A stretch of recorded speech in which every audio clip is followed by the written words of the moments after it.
Hello. Hello.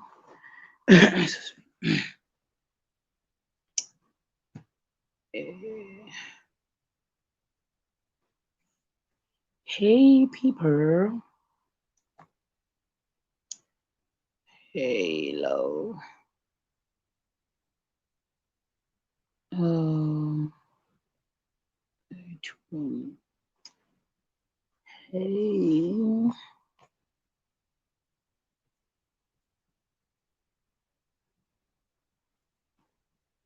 Kurise, guys. Hey. Uyu yangu yange yekuramba kubaka guys. Sorry ndio ndatozowedzera time because uyu yange ichiramba kubaka. So ndazowedzera time. Unomboonera wakayo ngirini yangu iyoyi. Zvokutoinda chaiko chaiko. Saka yange yakangostika. Ndatoimirira kuti ibake because handikwanisi kuenda live ndisina kubatidza uyu. Waona manje. I hope link redu richishanda. Ndo prayer yangu. I pray kuti link riri kushanda guys.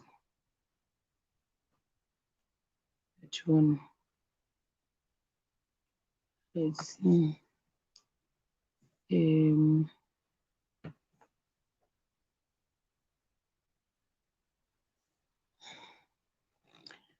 Tanga ndapedzera nezvepauyu panapa.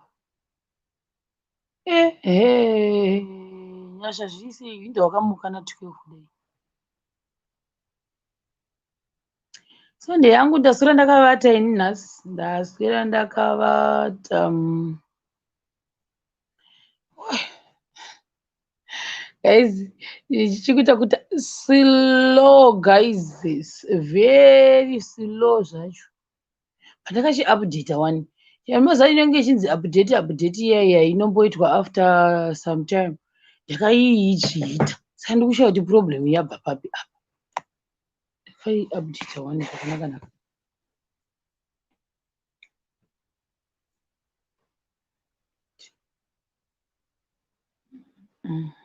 Submit futhi. Submit 2 tomatoes.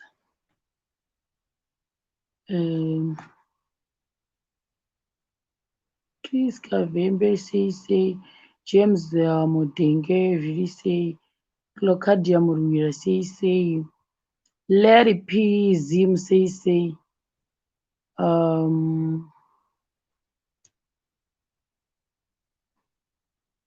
let's see. Cherry Nyasha say I'm praying good link Chishanda. Shinaka Tracy say Nash, thank you for supporting. Thank you. Another member. Another member. Thank you. Nash.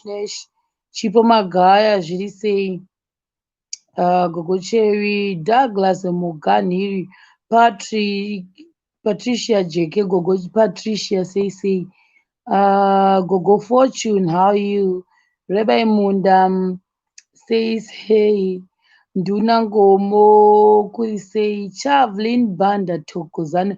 Oh, Tokozani Mlale a long time. Simukai Budimato, Simukai Chamnorwa, Chavlin Banda, my Candy say Livu Kenjani, Linjani, Babram Sakwa, Nancy 7, 4, and Murisa. Sister Ndakacharumbia say. Let's see.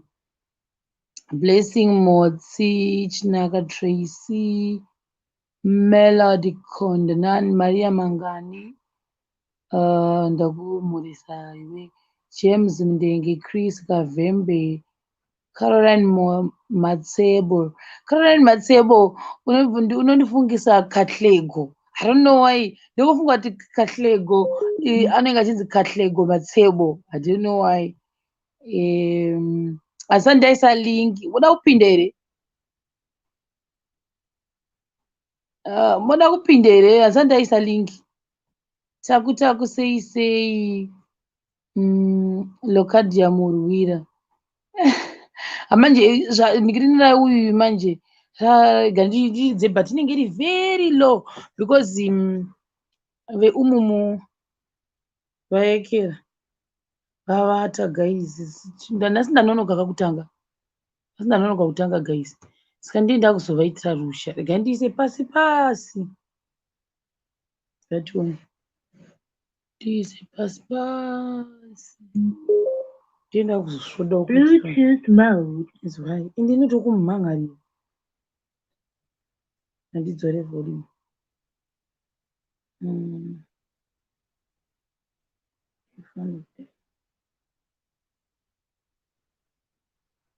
Kandi ndiise link, ndifane kupedzisa apa ndiise link.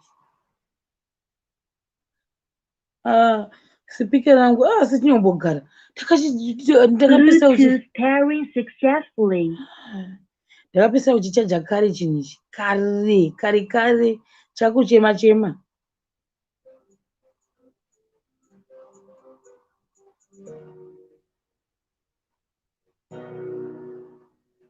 Amboisa iyi yakatanga iri soft nasunday.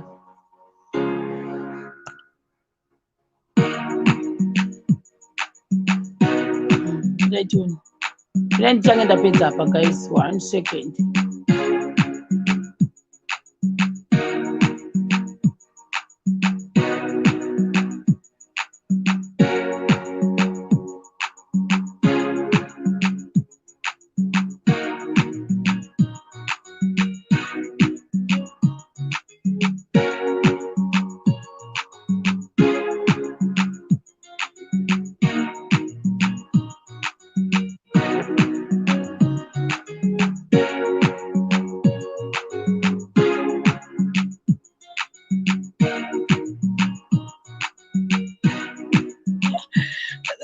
Kabhita aka guys kana kufungisa boyfriend yausina guys, izwai.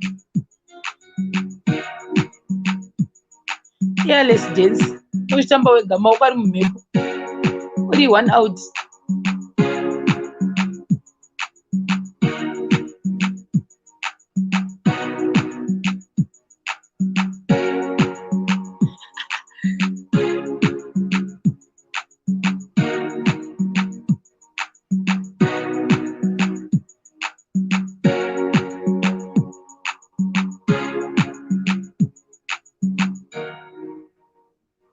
Kandichira song, love song.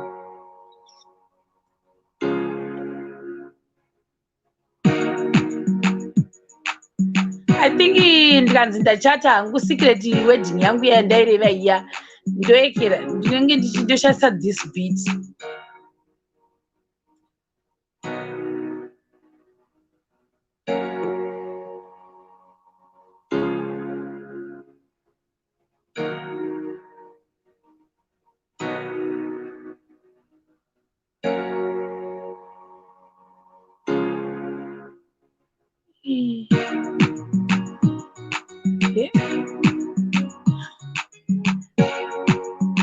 Ndinowandizoiti because vanhu varara dzakuma am kunoguka 26 past 12 dzeusiku, pakati peusiku papa.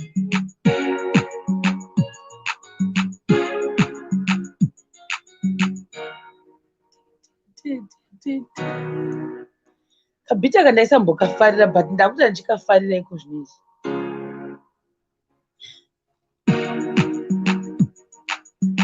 Kalove beat iwe. Ndinenge ndine gauni rangu rinenge rakareba pepe, chivhoiri chacho chinenge chakareba kureba zvamairebai, zvazvinenge chakaita chivhoiri changu ichocho icho.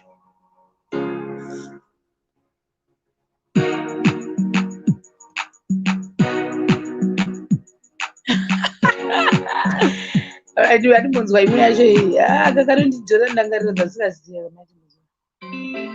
No.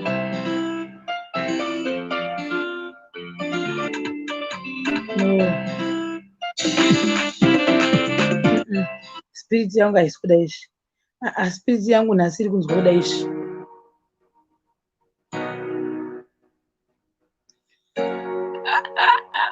Nhasi ndiri mumodi yelove. Alright, 1 second guys.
That's it.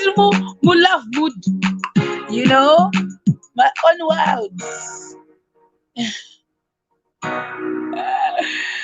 Aku pas pekuti. Didn't do that. Yes. Um, love mood. Yes, that's into love mood. I don't know why. Don't know why, but I mean love mood. That's what I hope. Link it to share. Guys.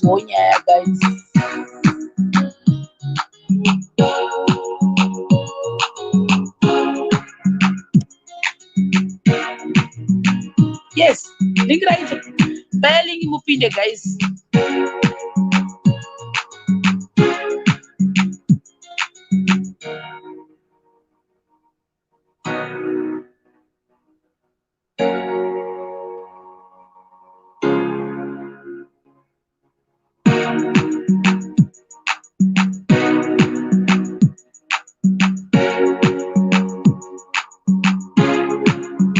But thinking ndichataura nauyu nemufesi akandigadzira bhichi iri kuti bhichi rese anofanira kuriita panoti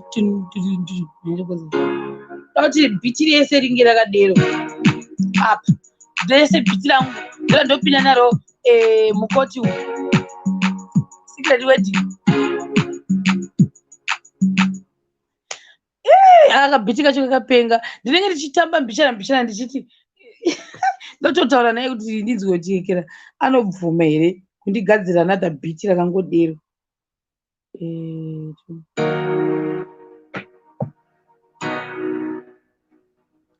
guys baya lingi mupinde mutawe talk to me up the whole beach ndoda kuti ringe rakadero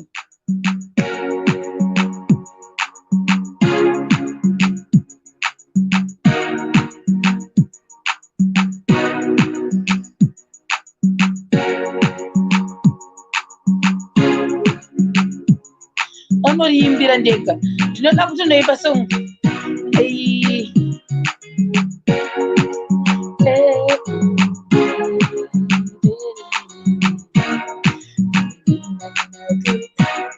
ndozvanaichimachita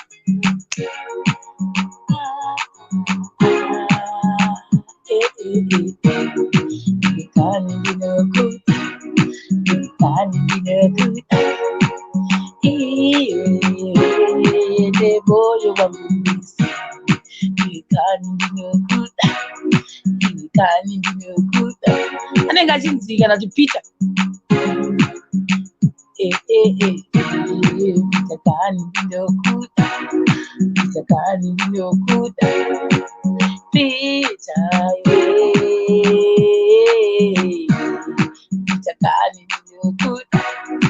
takani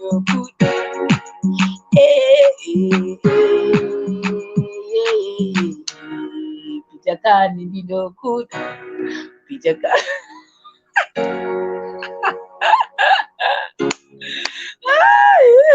guys mukona link here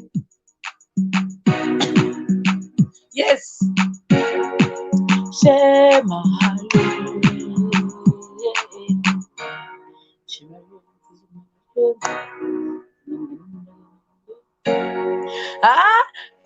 Natasha Makiwa Dondwa ndenati zvinanzi Lokadia murwira kuita intro roita don't worry pane zvachakurongerai pamberi apo tapazimu zvibregedia saka zviri kustorum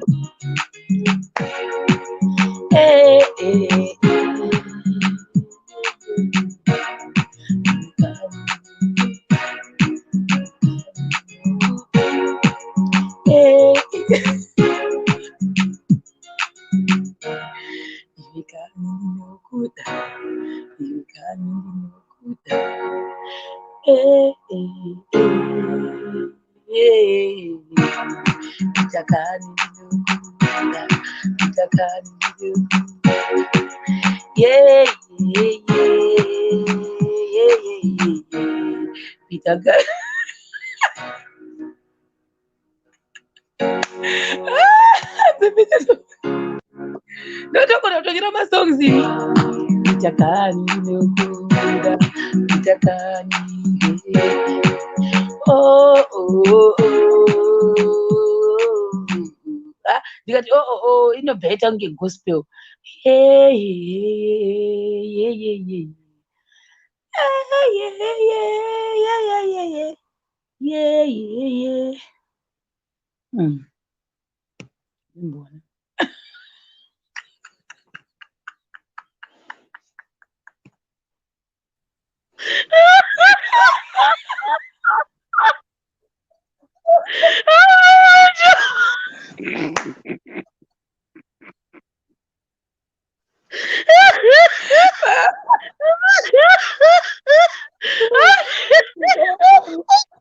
Neni.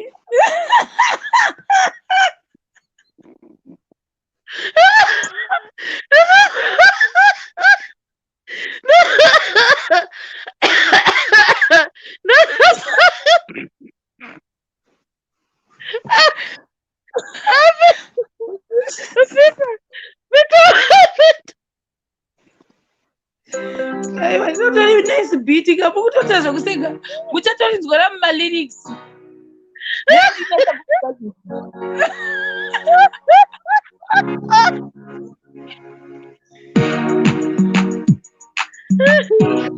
Muchatoona ndakuimba ndakuzimbabwe mozidziva here muchaseka anongoseka toblock muchota video manje muna ndikudze ndakutofunga something. I think ndikange ndaenda kuzimbabwe ndokwandichiita madhirama manje kunoku ndiri kunoku I think ndiri kutsikirirwa because hakuna zvimwe zvinhu kuzimbabwe kune production company totovaudza ndokuita $50 yangu ndoti muneke ndakupefomera enda kuzimbabwe don't worry muchaonerera gore rino tokusvika ndototi muneke ndoti Lincoln can you design a dress for me kana kuti magashinga creation ndoda dress yakadai toda kutotopfeka dress rekutoti ndinenge ndiri mugwenga hame kuti gwenga kunombobuda vanhu mapicture kuyenge vanenge vari kupi ndoenda ikokokoko ndichidewo so nendizeza ndichiita ndiriko ndinenge ndakaitwa zvandinenge ndichiimba song yangu ndakutoipusha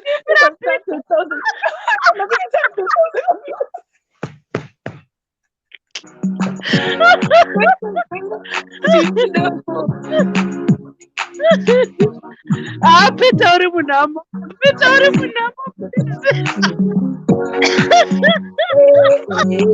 ndakutsvaga Peter kuzimbabwe.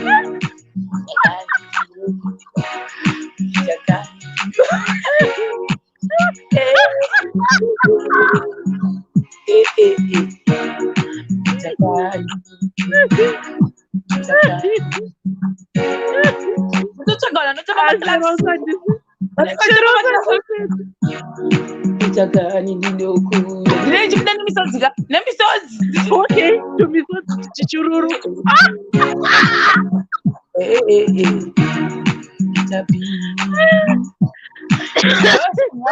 Inofanira kuita 100,000.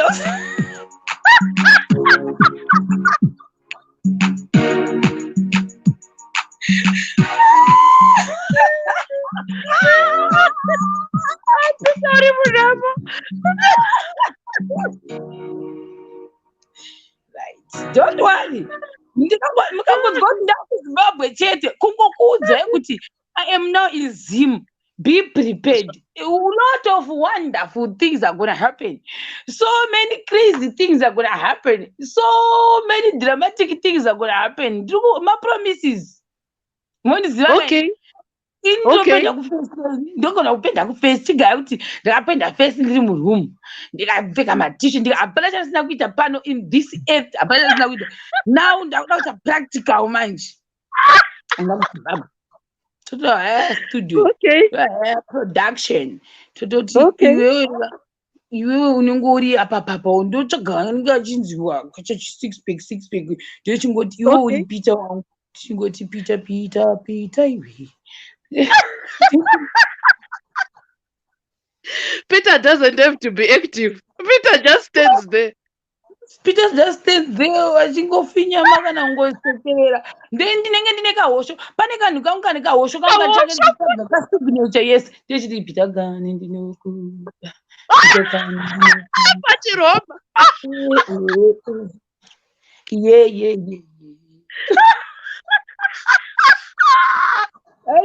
I feel pity for my future boyfriend.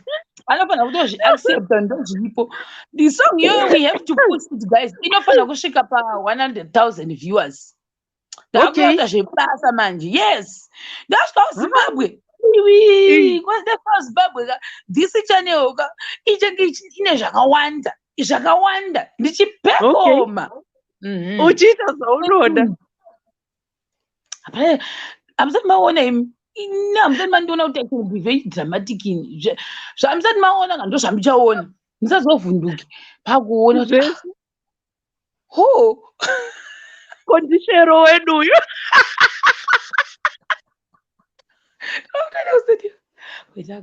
ndinoda kuti ndabvira song yangu malyrics iwayo. Okay.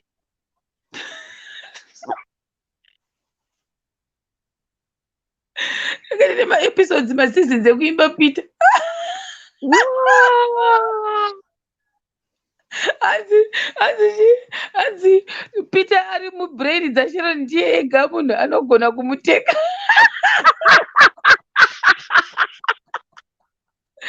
Guys, ndinenge ndichitoslayer pandinenge ndichiimba Peter kani Peter iwe, Peter kani Peter iwe. Uchichemerera netumisodzi. Ndinoda kuti misodzi dzinenge zvichierera chichiruka kudai ndichichemerera Peter ndikapfugama pasi ndikaumburuka muvhu. Peter kani. Nedress here. Nedress, yes. Nedress. Ndofarira madress. I think matrousers anyatsondifita. Ndofarira madress ari flared. Ndo ane ndinawo. Ndichiti ndirega mboti neZambia. Ndobva muZambia. Ndoyekera. Ndombopfeka rinenge risiri Zambia. Ndichiimbira Peter. Song iyoyo inofanira kusvika 100,000 viewers. No, not Peter Pan. Peter wangu wemuimagination.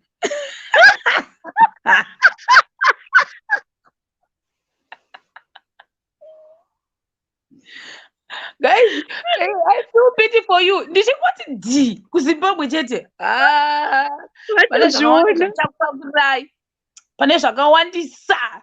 Zvakawandisa sa. Macopycaters amanotoita segore rino. Havati mati. Vakatokoniwa kuti mata kudhara zvakashaya supu. Unopinda naro ndasvika pazimka chihelele. I'm not gonna joke with you. Iri level rekuti vamwe vanhu vanenge vasingafungira kuti waizogona kudai enyangwani vakatuka vakaita say I just don't care because I'm ready, I'm prepared for that now. Ndakatrainiwa ende ndiriziva kuti vanhu vachataurisa saka nditori bofuti nditori ready for that. Panguva iyoyoyo takatoita meeting ekuti be ready ndikati be ready saka ndikuzvitraina everyday kuti ndichatukwa ndichanzi wakuitira izvi saka ndiri patraining. Mabrothers anenge achindifonera achiti how far nepreparation yekuzotukwa. I think iri pa 2% level or yapa 10%. Okay.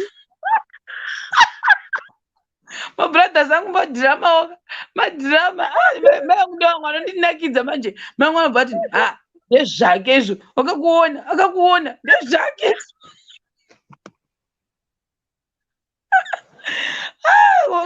drama guys. Saka ndakaona kuti family yangu ka inomira neni nyange zvaita sei ka don't worry vakabva vandipa go ahead yekuti ka yes vakandipa pane mamwe macrazy ideas andaifunga saka now I think ka pavakangoti ndezvavo izvo maiwe vakabva mairasa vanhu vaendi vanhu vese da kuzotituka in future vakabva mairasa because mai vangu vakangoti ndezvavo ivoziva kuti finish ndozvavo izvo munhu nemunhu ngaaite zvaari kuda.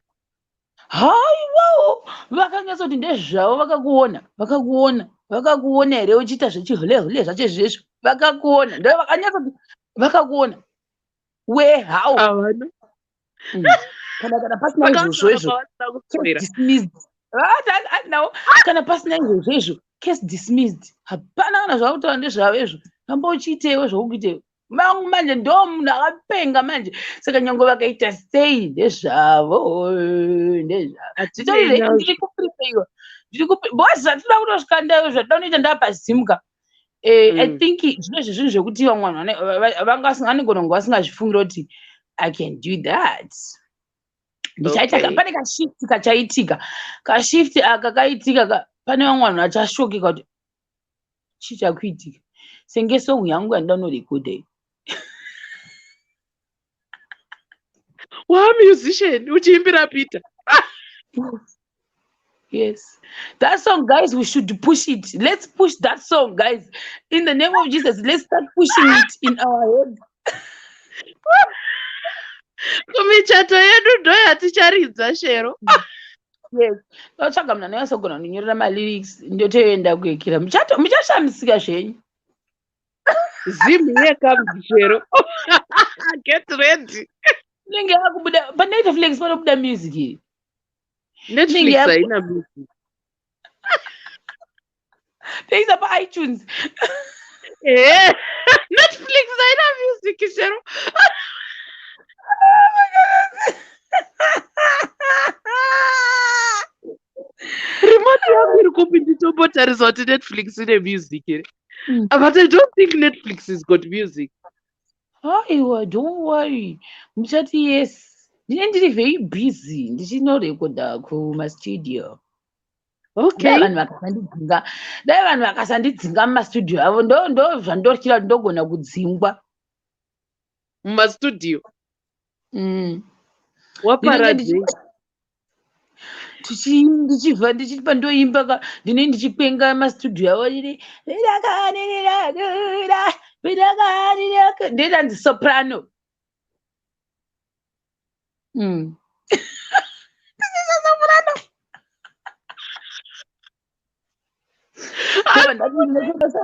Shoot your video. Ndoda kuti shoot a video. Where can we go and shoot? Ndoda kuti video. We are used to videos. Tiripo supporting you. Tabane kure shero. We should push it, guys. Target 100. Achadi ma viewers atiri kuita right now. Cheta kuda kuti pandosvika kuZimbabwe ka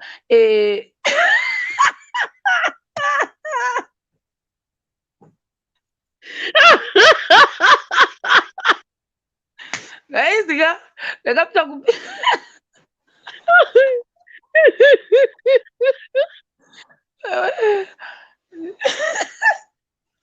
Let's start praying for Peter.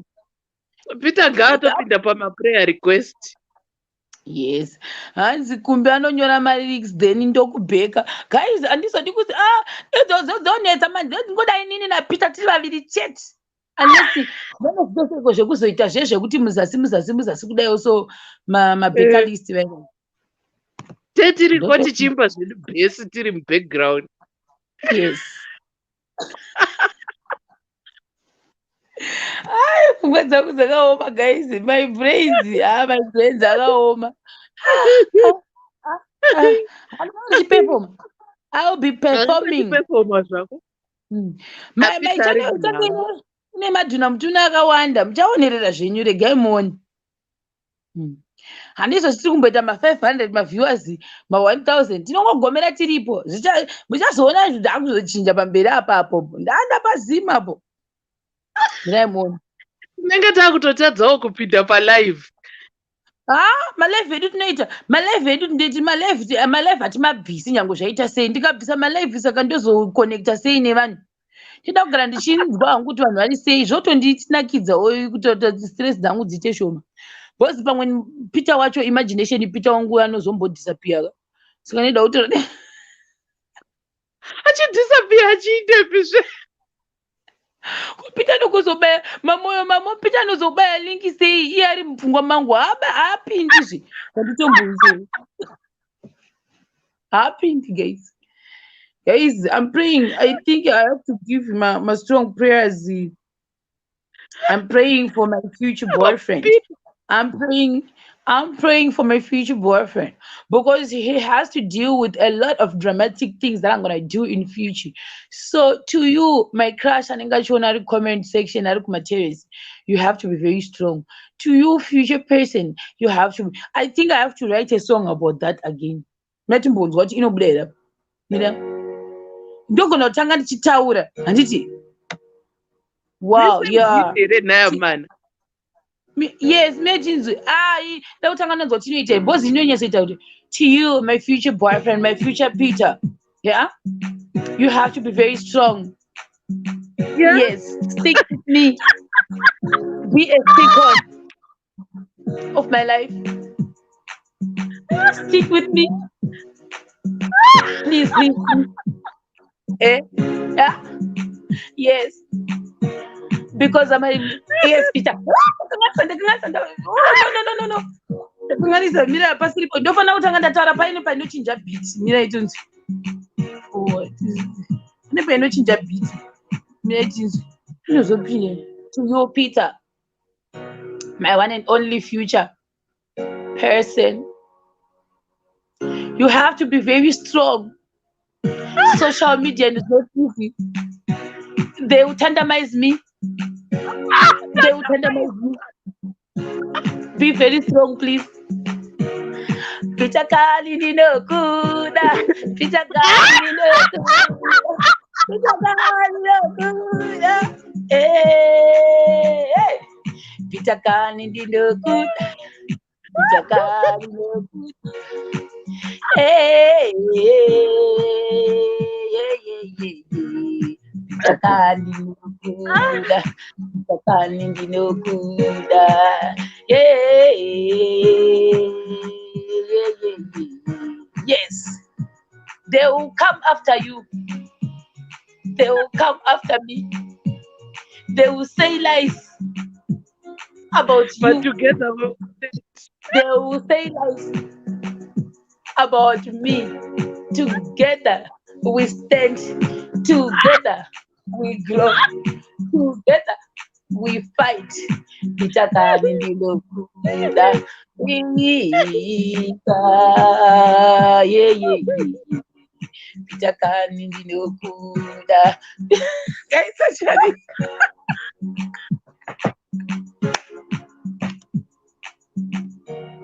yes, yes, yes. Be my pillar, my strength, my shoulder, my pillow, my everything. Okay. Peter, Peter. Oh, oh, oh, oh. No, the talk about so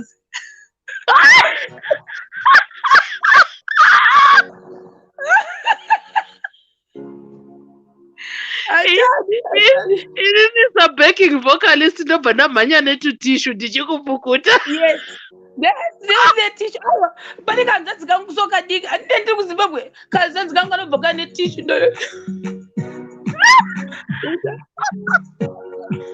Don't leave me. Yeah, yeah, yeah. Peter. Takani wewe. Takani wewe. Don't leave me.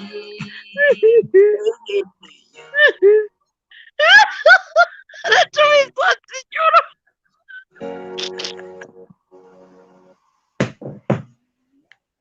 Guys,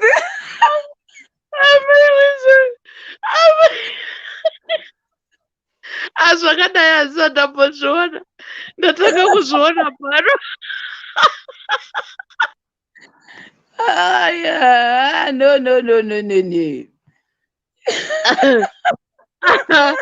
Hapana chinhu chonakidza panyika chero sokuva free spirit, unombozviziva. Guys, that song ndakutoipusha chete ndakutoti uyanyatsa but handichatodi kuti achinje because ndaida kuti andichinjire beat. I'm not gonna change the beat. Ndikangonzwa mukomana noyo achiti shero I like you ndakutanga ndamupa dedication ndoti are you willing to listen to this song? Okay. Tangomupa link inenge yane 100,000 maviewers. Saka zita rake rozopinda papi apa manje? iye ndiye anenge achinzi Peter asi anenge achingonzi Peter nemadimikira because vanhu hafaniri kumuziva. Okay, alright. Hai ndapabata. Anenge achingonzi Peter. Alright. Chema ndotomboenda kumusika ndototenga mene chiipedzese inofanira kupinda nekuti I'm broke, you stand with me. Inge ndatosiya ipapo panofanira kupinda I'm careless, I am a bicycle person. Alright, ndodinzi kuti inobude sei. Inenge yakaoma even though tisina mota. Are you gonna still love me? Are you gonna still love me, Peter? Yeah. Peter, stand with me. Whoa.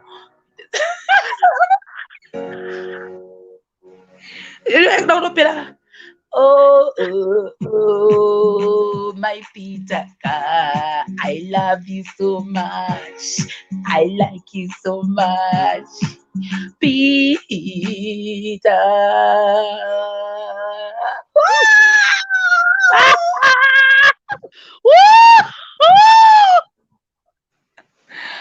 Yapera song, yapita.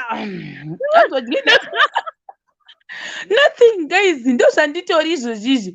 Ini real life ndozvandiri, guys. Ndozvanditori. Ndiri very dramatic zvangu kureal life kwangu. And I thought I had drama.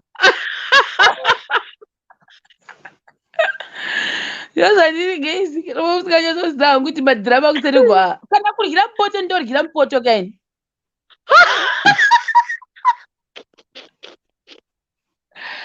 Poto chaipo kutorya ndakambodya makondu. I remember pandaiva nemufesi wangu wekudhara ndaitoti nyangwe ndichitaura ka ini manje kana ndine mufesi ka I don't know, I think ndozvimwe zvimwe zvinhu zvokuti ndofunga kuti munhu future person wangu anokwanisa kuzozvitora here bhozi ipapo ndechinyatsa kuti ndanyatsa kukuvara nezhara peipei manje ndotora kana kuti poto iyayo kuti yemaconflicts handiti ndotanga kutodhinda ndichitodawo so titotaura video call chaicho nditorova vhudhu nditora mukamuchekera inoziti zvimamasa zvemarice cooker zvezve mabamuna ndakaputsa maplate ndototi ndakuvara nezhira shamwari ndakutoryira munomu ndakutotanga kutoryira kana raisi mukati imomo ndo zvandinoita kana zvakanyatsa kundikwidzira saka maybe that person akazoona kaidhondike katidya wangu shamwari ka panapa ndakuvara nezhira zvokutotsvaga plate handinozoti iri kupi ndokwanisa kutorovera mukati mepoto imomo.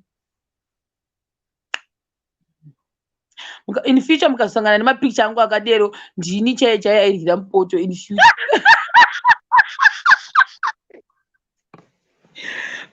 I'm serious. Ndinozviita ini handina kana basa nazvo. Wandifungidza mutsuno chero. Ndanoshanyekwa dhudhu vabva vabika sadza. Ndobva ndaramba sadza ndikati ndoda makoko.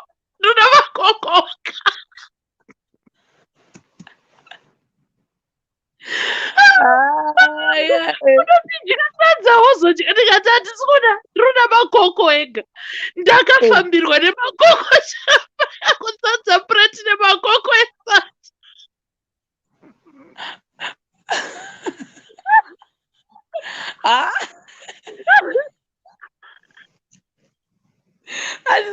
Stand with me. Stand with me. Oh. Guys,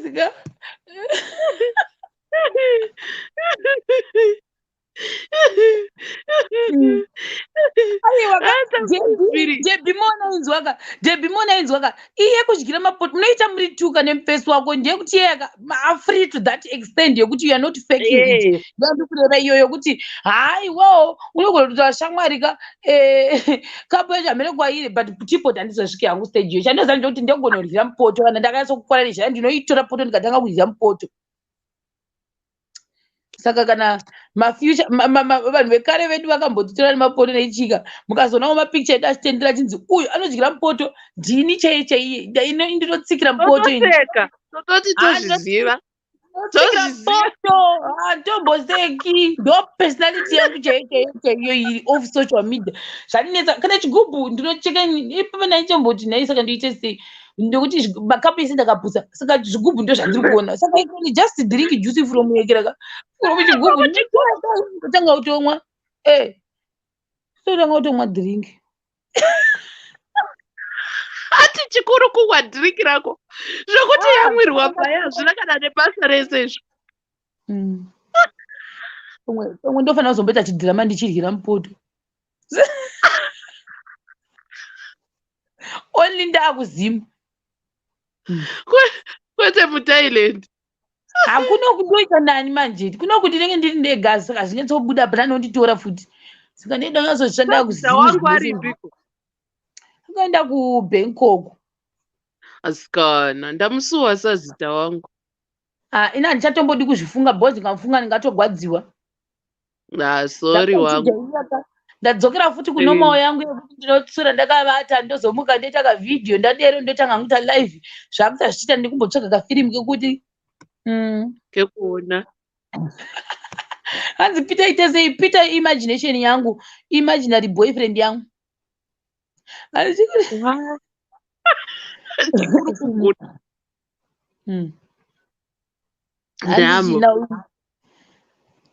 Samfesa nakukomplainera kuti naiwe kurambira sadza uida makoko. Anogona bhira anogondibvunza kuti ichi anogodza kuti ndodanana nebenzi rongoita zvarafunga panguva iyoyo. Ini ndo zvandoda shero. If you're going to look for a man, look for somebody who accepts you as you are. Handitombodi munhu anoda kundichinja. Ukauya uchida kundichinja togona kungokonana futi.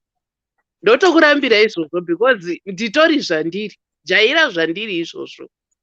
Ndogona kupedza nyama pastovhu ndichibika ndichikatsa ndichichachura zvangu ndiri ndega. But chokwadi pamberi pamwari I feel pity for that guy because I think anenge asina kuzvijaira kuti izvi zvazvipi manje. You introduce it slowly. Hauzoti bhu zvese kawani. Muchirudzira pepe kuti what's your ideal man ika ndiye ideal man wacho yakafana kundi accept sezvandiri izvozvo kuti musi wandinoenda kungoita drama kuna vanhu vanogona kuudza kuti anambokudza anga asiri mufesi wangu zvangu but aiti kana uda kupinda mumota make anoti zvoni monzi tanga mapukuta makumbo no haya vati vadia so anenge achitokutarisa kuti ukugarirei ipapo like zvinhu zvacho zvaanoitira kana kuti too serious ka zvinhu zvitongo zvinenge zviri kana kuti peti vamwe vanhu vachoni mwe unogona kuudza kuti wagara pasofa rangu zvandisingade moziva yowe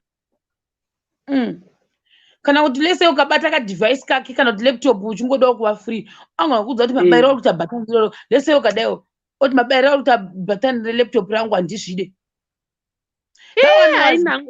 anga ari friend yedu but angangori amene zvangangori so sure asane OCD. I think so because ndo ndaimbotaura kuti zvone akamborora mudzimai akazoguma arambana naye ndemo I think ndozvo zvimwe zvinhu zvacho zvakaita kuti vasiyane because amene zvaangangori so like anga aitoti ndofunga paunenge wasimuka pepe aisara onyatsogadzisa kudaiwo so He's too particular, yeah, he's OCD. Munhu asingadi zvetsvina-tsvina, zvinhu zvisina order hadi. Manje ine munhu akadaro hatingambogarisani. Kana. Handidi. Ndoda mufree spirit hangu atori ready kuti nhasi toda kutombodzika museve. Ready kana kuti tinoronga. Moza pane pangu kuti pepe. Lese ndina gazika ndina nyasha ndogona kuisa radio kana zvakakwidza musoro totanga kutsika jive tadero saka totanga kuti maiwe mira tise 40 mbozvire kuita tichitamba muona manje ndozvatogona kuita so I think I would want someone like that kuti ndingangotsika musi yo tangotanga kira kuda kuzoti hey matambiro eka kuti chika kuita zvezvo kana kuti yekera zvezvi nandidini I want to be happy kuti zvokufungirirwa handidi zvokusungirirwa pakuitirwa zvinhu too many rules anokanganisa anokanganisa kuva free. Yeah, ndozvandoda izvozvo because indogona kukubudira ziya ndichitamba ndiri ndega muno mumba mangu ndakanyatsoisa music yangu playlist ndogona kukuisira museve chitekete zvese dzakare hamheno ikokoko zvichienda zvakadaro ndichitamba ndiri ndega hanzi ini manje ndakapiwa nickname nekudyisa sadza soja kuitawo here ikoko. But do you think kuti pane zvimwe zvinhu zvamakambonotisawo here, ngatitombotaura hedu zvekuti zviye in a relationship, do you think kuti financially relationship inogona kuaffect as well, kunoti relationship menyu muri both parties one akava over dependent nemumwe zvinogona kuaffecta relationship? Is true handiti? Yeah, that's very true. That's very true, especially if guy akava over dependent on musikana. Inini for me it doesn't work. Mfesi wekuti ukapinda mupamake anzi chii ukabuda ndine shamwari yangu yaiva nemufesi wekuti ukapinda mumba make ukabuda anosara achimopa nekuklina masofa ake. Apa sofa rero because ndiye anenge akatenga ka hauri gari zvekudero ka ai ndinosva ndaregedza hangu ini handidi zvekundiswera ndichinetsewa ini, handidi. Ndotoda kutoita free spirit chaivo. Wese tachimbotaura ndikuona manjenjenjeni, I can see you manjenje, but maida mbotointroduce kanga topic newo taimbosena chetinana uyu, but dzakawanisa dzatointroduce every day. But ngatiti like in a relationship handiti bhebi rinogona risina cash richimirira mufesi ndianenge achiwana mari achiunza mari murelationship handiti, which is good. Kune mamwe mafesi anoti bhebi rangu handidi kuti rishande nekuda kwemareasons avo, kotiwo vamwe vanonzi aiwa indoda hangu munhu anoshanda kuita kubatsirana pamabhiusi. But inini ndinombofunga dzimwe nguva kuti sometimes like kana one munhu ari kuunza mari muikira excuse me, musi wanoda kuenda kunorukwa musoro woti Peter ndipozve mari yekunorukwa musoro. Peter akati handina mari iyoyo. Unoziva kuti inangu personally I think ndinogona kutomudhura izvozvo kuti unoona kuti chinonetsa parelationship yakadaro Sheroka. Inini the reason why I always say as a woman you should work for yourself.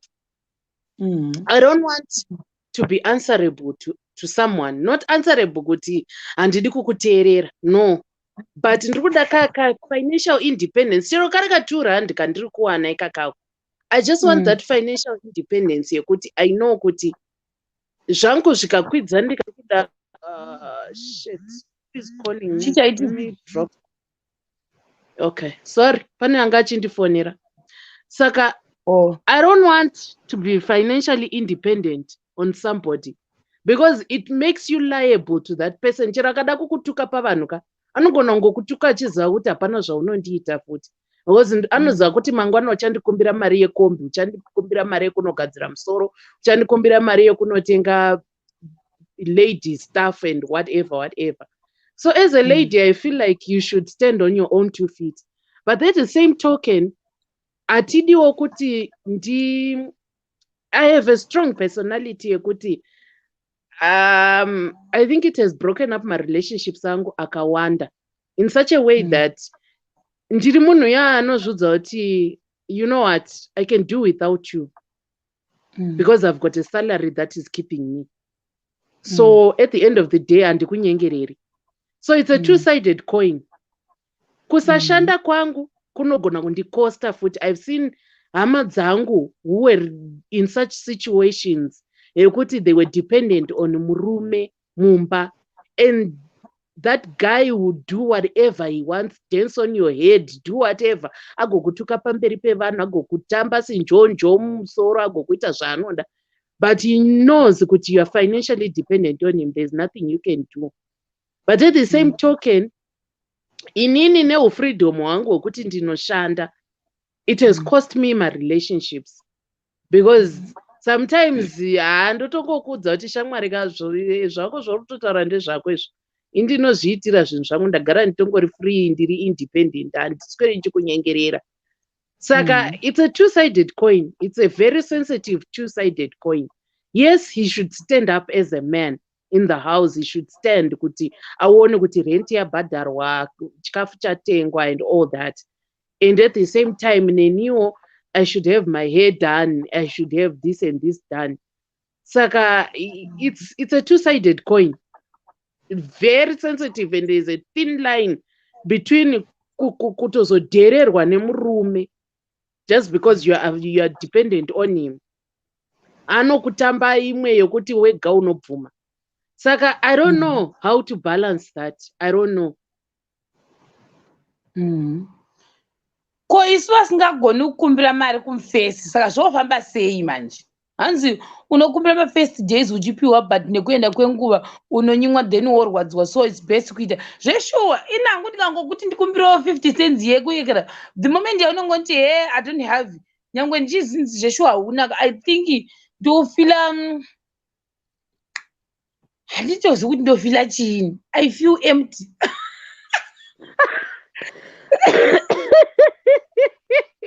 Saka izvozvo I think inini ndakazviudza kuti if I'm gonna be in any relationship kubva ndakawas ndakaita 1 year ndaikumbira pandakangonyimwa zvaka zvandiafecta, zvaka zvata kuti ndipe ndisitire shungu sekuti ndoda kusitira mari yangu ndega, then kana uchitipa mari ndipe iwewo uchida, not kuti ndakukumbira. Zvokutanga kutokonyorerwa zvinokuudzwa mareasons 6 hai papapo, it's not my cup of tea. I think handitomborina nguva yacho yekuswera achiteerera mareasons iwaya ekuudzwa kuti he ndaisafiwa, he ndakazora chakati, zvakazodii zvikazodii. Handina time yacho. I think I don't have that time. Yeah. Oya arere akandimboisa manjenjenje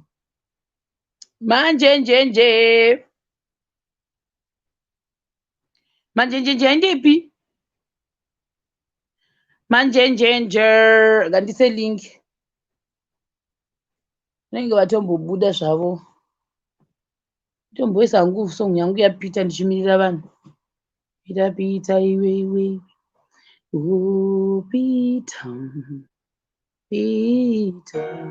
Peter Kani. Yes, Peter, please, when you are in a relationship, we don't have to ask each other for money. Just give me the money, I will also give you the money. Don't be too dependent. Let's help each other. Peter Kani ndinokuda, Peter Kani ndinokuda,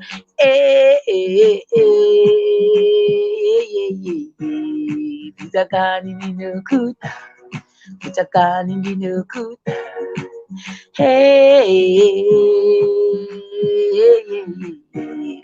Peter Kani ndinokuda, Peter Kani ndinokuda, Peter Kani ndinokuda, Peter Kani ndinokuda,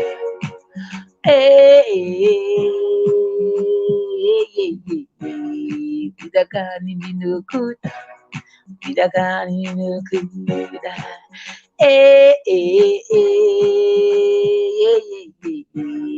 Peter Kani ndinokuda, Peter Kani ndinokuda,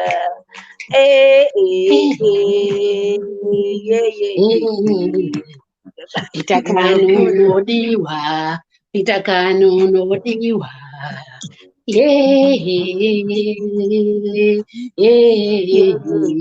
Peter Kani unodiwa, Peter Kani unodiwa.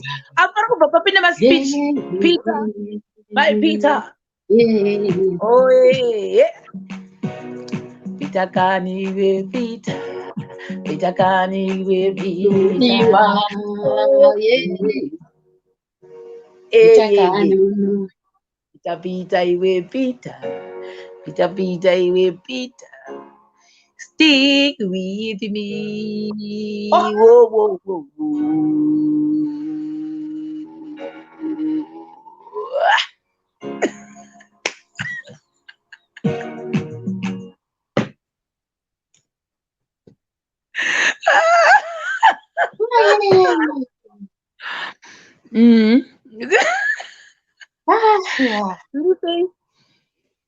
Zvana madhuve izvi,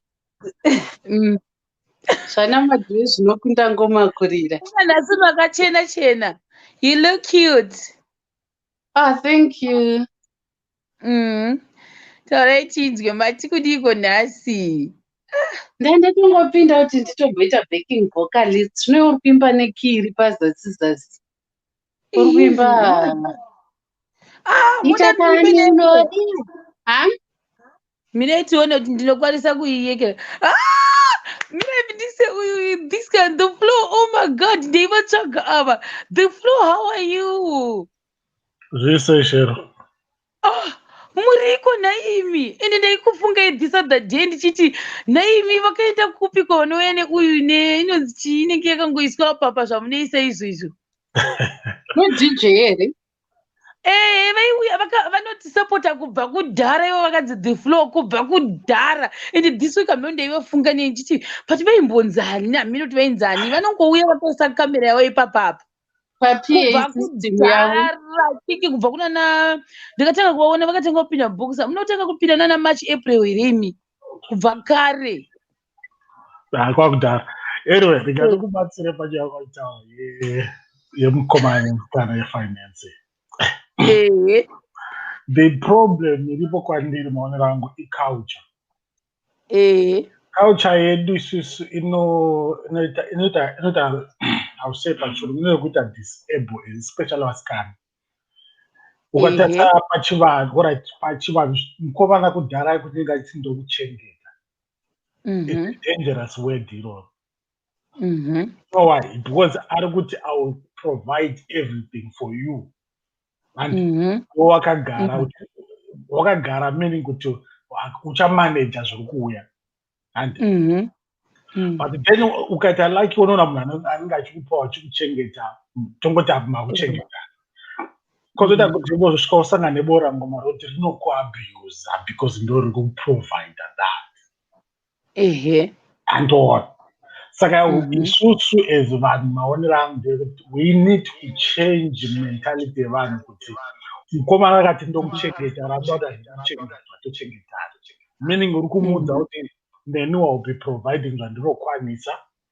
If not, I'll be able to manage zvaunounza. Alone. But because kudhara zvaidadisa kuti unoudza musikana ndokuchengeta because of zvaivepo kuti pamwe mukomana yangesenza mutown. This was because of colonization and mukomana aisenza mutown. Musikana ari kumusha. Saka musikana ainzi uya ndokuchengeta mutown. Zvaidadisa kumigrate from kupi kumusha vichienda kutown. That's the reason, some of the reason. Ukatarisa kudhara before varungu vauya waitorora musikana uchidzi anogona kudini kusakura kudini. So mese mauya mune zvamuri kuprovide in that.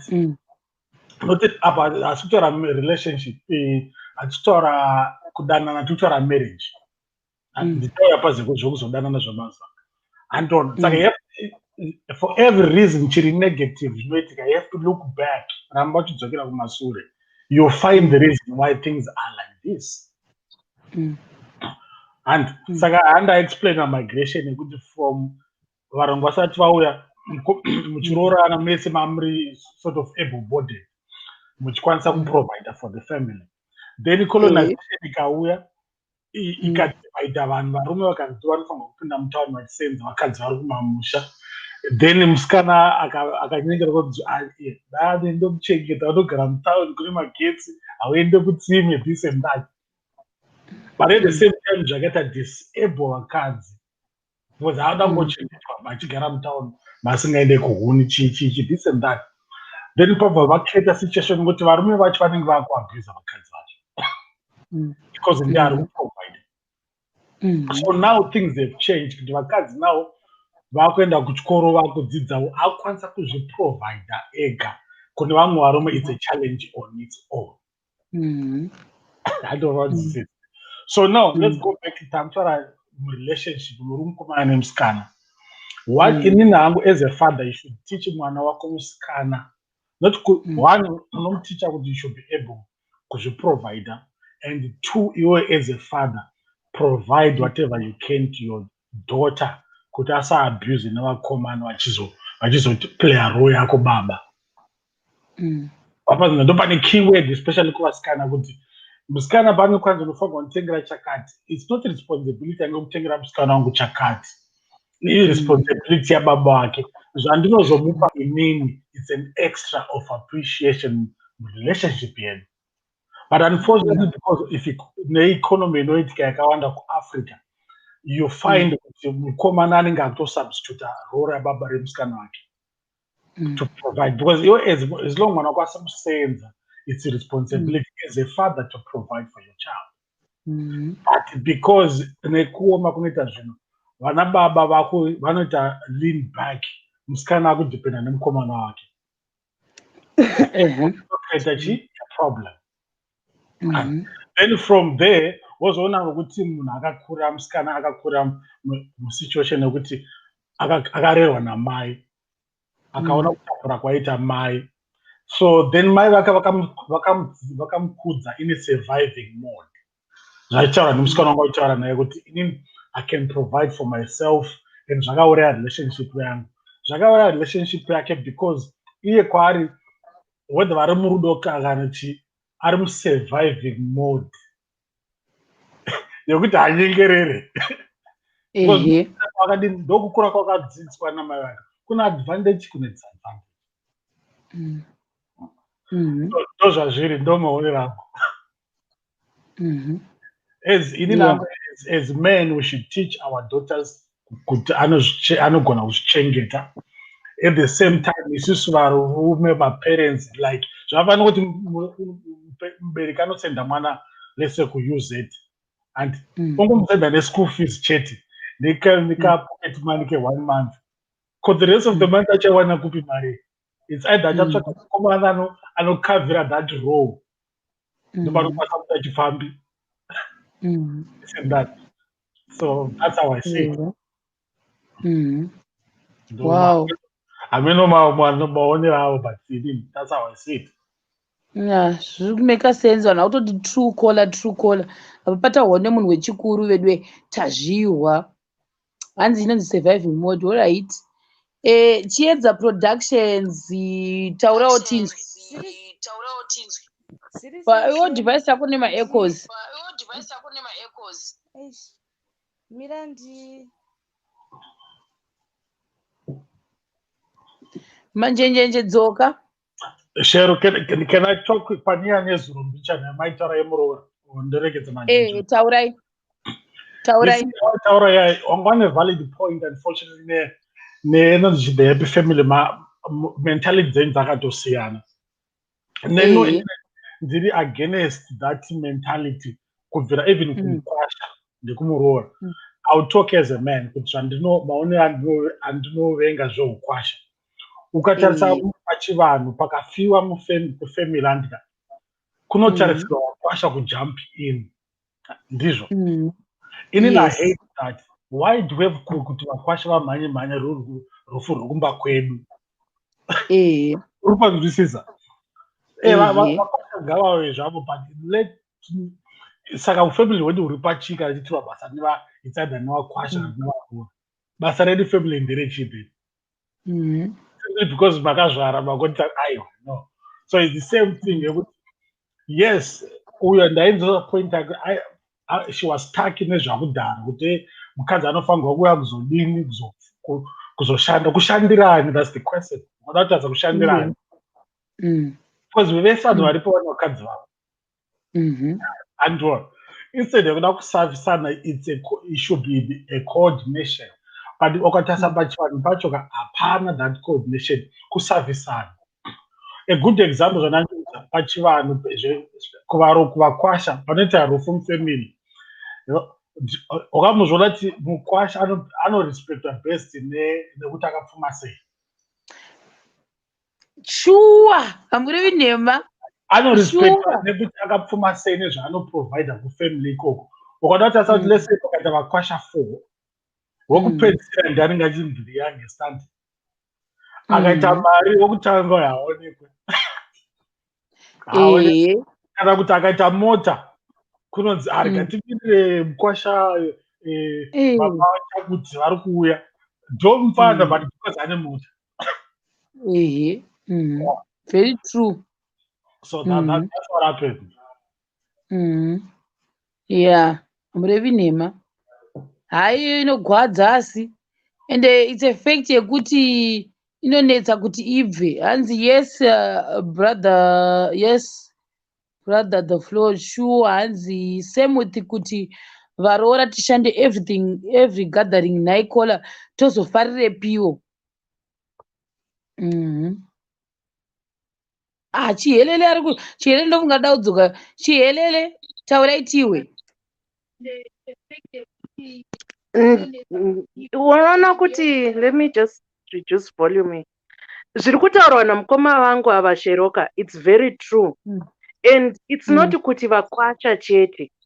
Even us as children, have you ever realized kuti there are some parents who base their love upon kuti mwana wangu uyu ari kudiaspora ane mari anodiwa zvakanyanyisa.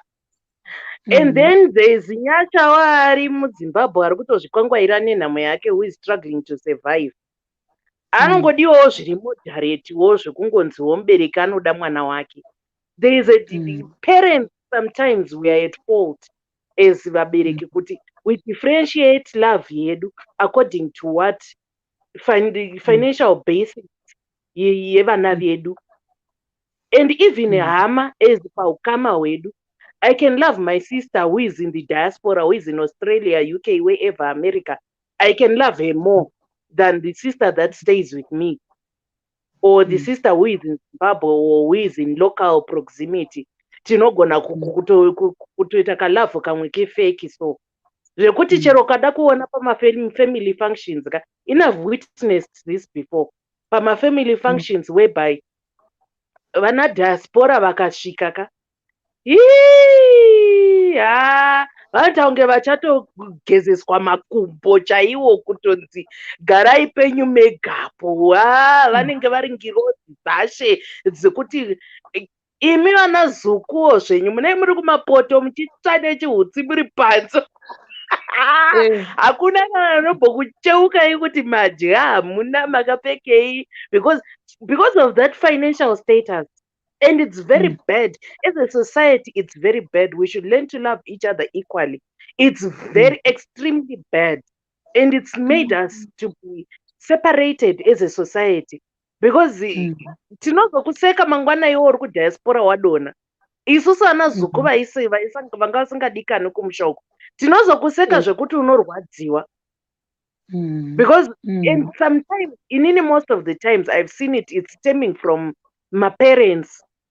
Our parents have got this thing of categorizing vana just because Sharon anondiigira sugar.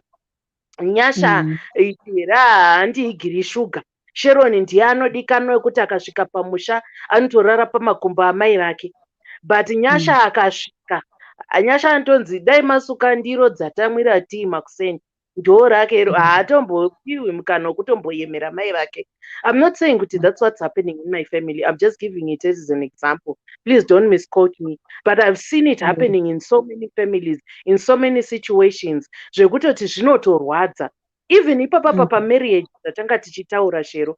Inini as muroora anoshanda ari kudiaspora. Unoziva kuti amwene vangu vanogona kundida zvemhando yepamusoro zvekuti chero ndikataurwa zita rangu chakaipa pamusoro pezita rangu vanoramba vagoti kwete muroora wangu. Izvozvo ndaramba. But muroora wavakagara naye kuZimbabwe uko maybe ari kutongozviitirawo zvinhu zvakewo ma1-2 achijoini dzakavati haatorina zvaari kuita. Muroora iyeye haanyanya kudikanwa. Ene ndiye muroora wavanoonesa chimoto chitsvuku chekuti wega unogutsikana kuti yes please pano handidikani. But Nyasha diaspora hazvibvirawo paSouth Africa pekuti unofamba netsoka ukasvika. Angouyawo nekatangani bhegi kake kekungonongedzerawo mumachaina umo. Achingosvika so unotoona kuti atmosphere panapa yachinja. Saka as a society we are to blame.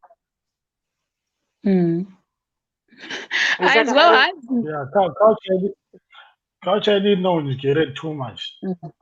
Ukatarisa even kubatwa kunoita vazukuru nambuya. Anoza kuti kune 2 types zvazukuru. Kune muzukuru mwana we watete. Ati akuti mwana wemukwashi. as long ukwasha achisenda tumagrosari tubatwa kunoita mabatirwo anoita vana vake ka nevatete zvakatosiyana by far. So Yes. unfortunately vanhu vanotya to demystify our culture. Ini ndizvo zvinhu zvatinopika zvakawanda muculture medu zviri wrong, and people always say iculture yedu, but culture yedu ine a lot of abuse. Ichingonzi culture ine a lot of abuse. And abuse yacho, the bad part about it is that abuse ka atidi kuiburitsa pachena. We sort of make it seem like as if it's normal. Onzani ndezvemufamily hazvibude panze. Ndosaka tiona vanhu vakawanda vachizofa vane anger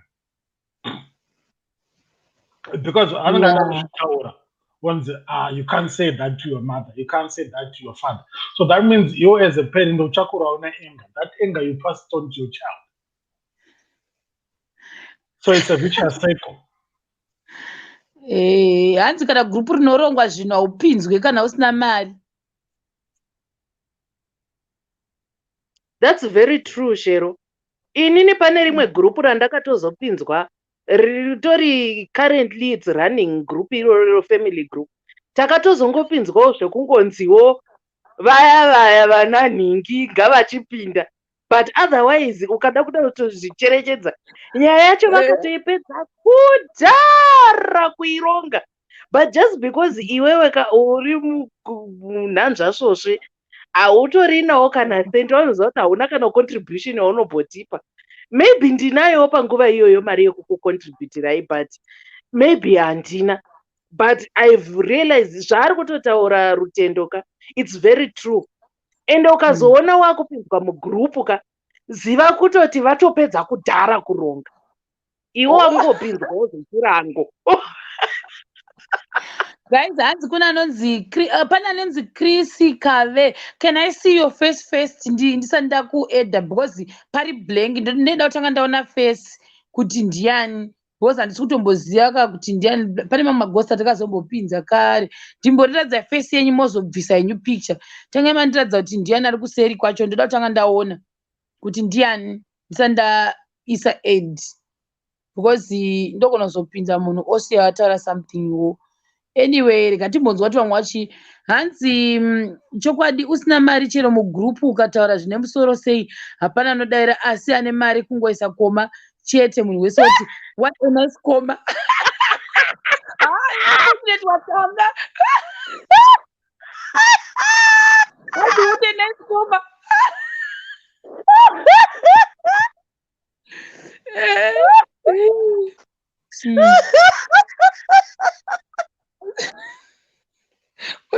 Anyway, mazaro vakuti ane mari ndiye mukuru. Yeah. Vakoma vangu manjenjenje vakangonyarara. Manjenjenje munoti. Chekutanga ka ndoda kungoti Peter iwe uri kuzvinzwira kwauri ikoko.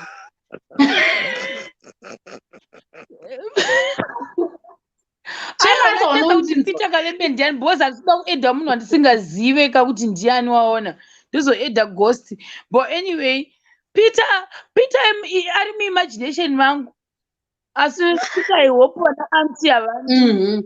I hope muimagination akaklika ari kunyatsozvinzwira. Chekutanga ka semunhukadzi unofanirwa kuva uine zvako zvaunoti inini kushanda. Yes, unofanirwa kuvawo nezvako, pane kuti mangwana ndoda ichi. Tinopedzisira taakuabhuzwa hama dzangu nokuti anenge achinyatsoziva kuti iwewe hauna chaunokwanisa kuita. Chero ukada toothpick chairo unenge uchitomuudza kuti ndiri kuda toothpick. Ukada new toothbrush unenge uchitomuudza. Ende varume zvavanozoita ka, either way varume o vakadzi vakaona kuti uri kudhipenda kwauri vanobva vatonyatsokusafisa manje. unogona kutonyadzisirwa kutoitwa yese yese kunzi jump ende haumbomubvunza kuti why jump. Unogona kumutswa usiku unzi chimbosumuka, haubvunzi kuti why, unotongobvunza kuti how many minutes, because iwe unotonyatsoziva kuti mangwana uri kuda mari yesouti, mangwana uri kuda mari inonzi zvekushevhesa ndebvu zviya, unotongoti how many minutes should I stand, how many jumps do you want me to do, wotobvunza kuti ndoita iri frog jump here kana kuti iri monkey jump, wotobvunza ndiwo, haumbobvunze kuti why. Saka tinoshandiswa, tinoabuswa kabisira hama dzangu, ende pane zvinoitika mudzimba zvokuti iwe you don't feel like doing it, but because you are depending on that somebody, unotongopedzera watoita nokuti unoudza kunzi ukaramba handisi kukupa mari yacho, iwe ufunga kuti mari uri kuida, wozoita sei? Mari dzekugadzirwa musoro, vamwe tinotokumbira, vamwe taakugera musoro, haisi dzimwe dzacho hadzisiri fashion, please get me right, kuti vanogera musoro musazonditi hamusi kuafota. Vamwe vacho taakugera because uri kubva source of income haichadi kuti itipe, vari kutiudza kuti hazvitoti ndirambe ndichikupa mari yekurukwa musoro, ruka wega kana kuti gera, wotongonoti option iripo hangu kuchitongogera. Then nyaya yemudzimuri iyoyi zvataurwa hazvo izvevazukuru, vazukuru vaive mukwasha ari nani ndo vanodiwa. Kana iwo hako uchizoti baba wako nditsuro yemubhuku inomirira kuti bhuku rivhurwe chitoziva kuti kana kumusha ikokoka ndoononofudziswa mombe. Vamwe vazukuru vachiswera vakagara mumba pamumvuri, iwo ndochaendeswa kuchibhorani, ndochaendeswa kumombe, ndochaendeswa kupi zvese basa rese rada kuitwa pamba. Muzukuru wekuripuwa ikoko ndianenge ari kunzi itai. Vakwashawo, mukwasha ane mari akasvika pamusha ndianourayirwa huku, iwo ukasvika zvako unopuwa mufusho wehowa chaiwo, tonzi handozviripo izvozvizvi, huku dzamuri kuona idzi ndedzepa next door, hameno dzinotsvagei, asi dziri dzepamba ipapo. Asi mukwasha wemari akasvika, huku inofa, kutobikirwa huku, iwe wacho ndonotogona kutotumwa kuidzingirira huku iyoyo, kunzi zvapauya babangana, iwe uchimhanya uidzingirire. Murume mukuru unodzingirira huku yekuti unongoona kuti waibata but haupiwe kana tsoka zvakaidzo, ukatopiwa mutoka chitotenda Mwari. Saka zviriko izvozvo ndozvinoitika, but it's our culture. Still I blame our culture, because I have a friend wekuZambia, they shame abuse pamba hapasi panhingi, vanotopanana kuti mukadzi nemurume married zvese izvozvo, mukadzi ndiye anobhadhara mabhuzi echichi vakahafurirana kuti anobhadhara mvura, uyu magetsi, uyu council tax, uyu ndiye anoita so, vanoita vese mumwe nomumwe achishandisa yake mari. Manje isusu tinongonzi hamunoisa mari pamwe, izvozvo futi dangerous zvokuunganidza mari utange muri kuita burial. Kana chimuti kana uchindinzwa kwauri ikoko ndikazokuwanawo, yangu mari ndeyangu, yako ndeyako, tobhadhara mabhuzi, iwe chengeta yako indochengeta yangu, because zvokusara zvataiudzwa zvichinzi munoisa mari pamwe. Iye anotora mari, iwe wakangoti munhu ukangotarisa mari ichienda. Saka munhu nemunhu ngaamaneje dzake mari, kwete kunzi hanzi munoisa mari pamwe, moiisa yese muheti, moimikisa. Nandidzokorodhi, munhu nemunhu nemari yake. Scenario yamuri kutaura ndemarried people here ati vanhu vari kudheta. Scenario yamuri kutaura, these are married people dating people. Even muri married munhu nemunhu kwete zvezvo kunzi iwe anoshanda 1000 yako, uye anoshanda 1000 yake, munzi mobhadhara mabhuzi, moita sei? Iye ndiye anogona kungoita mukana wekuitora mari iyoyo, munhu ngaasare neyake, because wewe uchangodzoka futi uchiikumbira mari iyoyo, asi wakashandawo. Saka chendinotaura ndechekuti mukaziva kuti mabhuzi muri kubhadhara mabhuzi hawo, uyobhadhara ichi, mobhadhara ichi, mobhadhara ichi, mopedza mabhuzi, iwe sarawo neimwe, because kunosvika munonoisa yese ikoko, iwe uchazoti makeup yangu yapera, zvonzi zvanga zvisiri palist, uchada kunorukwa musoro, pamwe kwabudawo new wig yauri kuda, unoinyimwa mari iyoyo, asi yako irimo mutswanda imomo. But account yedu ndo itori wrong, izvo kunzi munofanirwa kungounganidza zvinhu. That one is nothing. Should we say culture kana isusu tisi vanhu vatongoti vanhu vatema tisiri financially literate? What I mean ndekuti we in a normal chaizvo in a normal house tese tiri kusema mwedzi wapera toisa mari tobata pachirungu kunonzi total house income amount total and yese yamashanda muri two moisa apo yonzi whether iri kupindira one account but one account ndeyekuti like I'm saying ndezvekuti one account doesn't mean to one person ndiane card mese munenge mune access to that account. That's one. Two, you have to sit down and not just physically sit down, but munozama my financial expenses in anofanga kubhadhara first. And let's say kuna na UK oti rent, council tax, maybe broadband yako, maybe motor. And then from there, the next thing they could my personal needs and you could normally can also get how many times per month. And yeah, then after that, maybe I had to change talking of my savings and stuff and such. That has nothing to do with culture. It's you learning from what works for you. And so you must blame culture, even those who are good.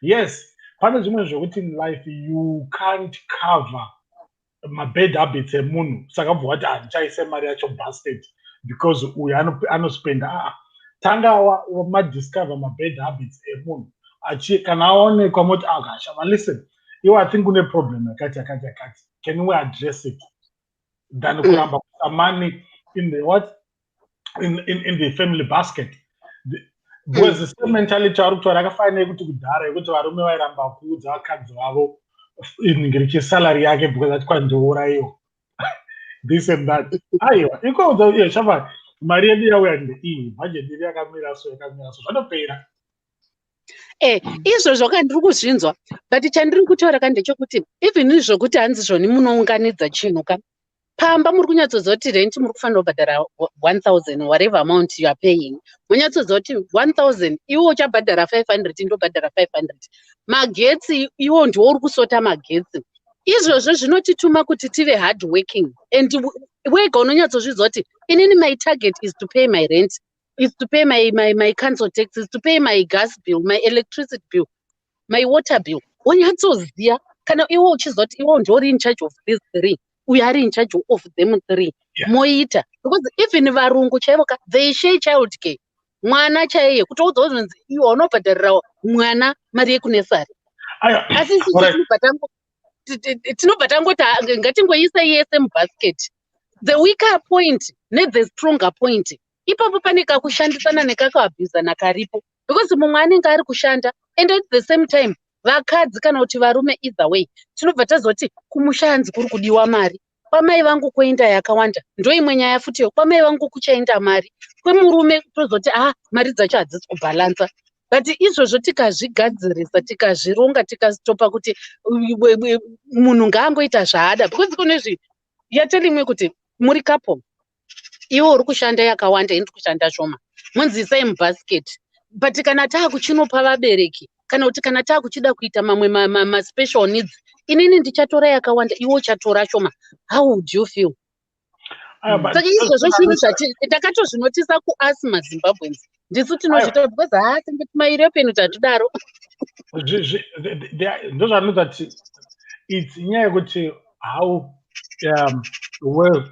how much do you know about finances as a couple and ndiyo makure zvawakadzidza zvawafuna zvinosenza nesituation yaunayo does it work and nyaya ndeyekuti 90% of maZimbabweans takakuwa environment yekuti mai vako vakasikaziva how much does your father earns and itakutoitora seculture.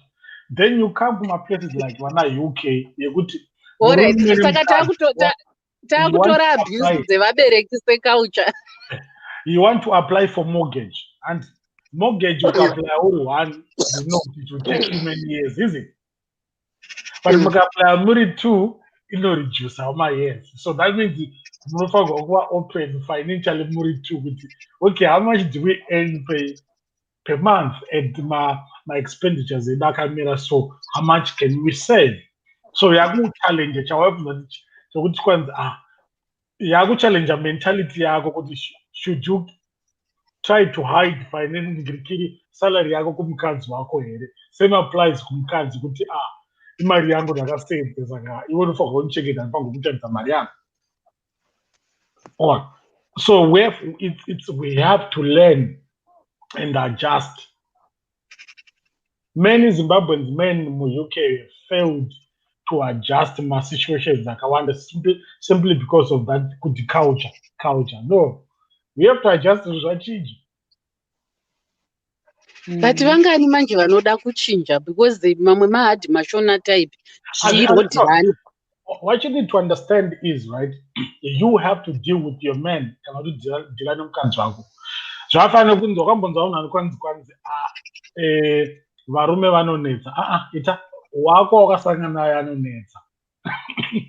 Right. So always deal with one, not to cover for everyone. Same applies this. So kuti akadzi anonetsa, ita wako akakunetsa. So it's the same thing. Mimi as an individual try to make things work for you than kuti baba vangu vaita so. Baba wako akasikatobvunza situation yanga namai yako yanga kamira sei. Because vanga vasingakudze chokwadi. So but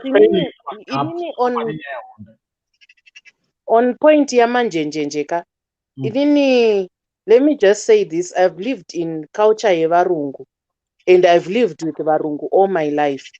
Right now, let me give an example of varungu vandino shandira. Right now, they are a couple, husband and wife, with 2 children. And it murume antoziva kutoti inini mumba pakanzi pari kuda kugadzirwa chakati ndini ndinobhadhara, maworkers akati anobhadharwa neni, chakati magroceries ndini ndinobhadhara. Mukadzi anozivawo kuti bhondi yemba ndini ndinobhadhara, chakati ndini ndinobhadhara. They sat down as a couple from the word go, because azvibetseri chinhu kuti after 20 years of marriage or after 10 years of marriage you come wanting to implement marules awakaona kune imwe imba. It doesn't work that way. Vanhu ava they sat down from the word go. Sit down nemunhu wako. We're getting into marriage. Before you get into marriage, before maita maanoimbirwa nashero hello Peter uko, garai pasi munyatso decide kuti okay fine, and then you get some situations. Let me, for example, varungu vandoshandira mukadzi earns more than murume. You get that situation and it's a very sensitive, tricky situation, especially for men. But if you sit down at the beginning of that relationship, muchiri mukomana nemusikana, and you can see kuti taapa levels ekuti we are almost in marriage, but we're not yet in marriage. Maybe toti kunorora or makuplana zvemuchato or whatever. Have that conversation kuti look here, I'm earning 1,000 rands a month. Mukadzi yoti okay fine, I'm earning 1.5 a month, and excuse me, how are we financially going to build ourselves, and how are we going to handle my finances edumba medu? Like what Manjenjenje was saying, kuti if electricity bill comes, rinotonanga kumukadzi ariuyi kumurume. That one is the responsibility yemukadzi, unless and until I have a situation yekuti I cannot afford it that month. Chete, in special circumstances. But I think on a financial basis, let's just differentiate kuti iwewo uchamira neishi, iwewo uchamira neishi. Because this piling up of kuti hanzi tichaisa mafinances edu together, I'm sorry to say, but I've seen a lot of stories, e.g. on Facebook or wherever, my social platforms, where murume I'm not saying men are wrong, where murume anotora mari yavanga vachiibhenka mubank account, joint bank account, otonorora umwe mukadzi.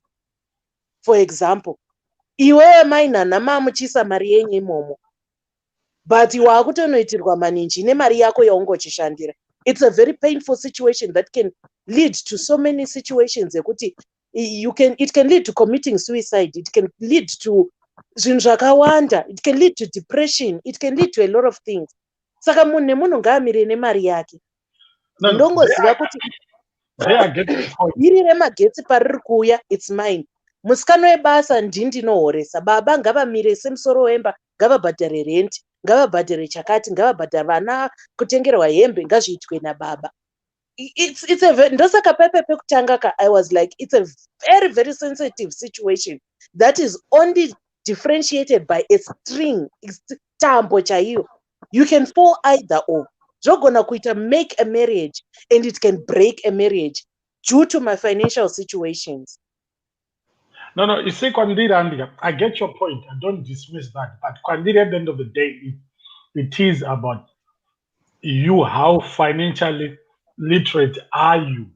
Andrew Gunzo. What you need to understand, mukazi angasingazive kuti you can open an account yamuri kuseva inoda 2 masignatories. That's all the security you need. Akwanisi kutidhrawo sipo. That's one. So that has nothing to do with culture. It's you having the knowledge to know that you can secure yourself like that. That's one. Two, you can still have a savings account. You know that you can only touch that money after 5 years. My savings. So this is all about knowledge, acquire through reading and stuff, or even going to the bank. Kuti ini ndiri kuplara kuvhura account nemuromo wangu ndoda kuti in case hakwanisi kundidhiwa ndiripo, your bank can advise you that. You see, so those are the things whereby sometimes as black people we don't want to read. 1, 2, takutodzidza vanhu vakabudawo muZimbabwe takuonawo the other side kuti we can secure my situations are bad like this. Anton. All right, Flo, sorry to disrupt you, but I just want to ask you on that point of view. Inini right now, okay, I'm living per se in the diaspora, anditi. I'm married to you as my husband. Ndakakuwana iwe uine mapapers ako, anditi. Let's just say inini andina mapepa. Because right now, I think, Shero, you can be my witness. Mu South Africa, haugoni kuvhura bank account usina mapepa. That one is a no-go area. Vazhinji vari kurarama mu South Africa vari kurarama vari zvidhura. They are not known in the system. Right, ndasangana newe, Flo. Taroorana, kumusha, tachata, taita zvese. Tauya muno mu diaspora. I am working in as much as andina mapepa. And you are working.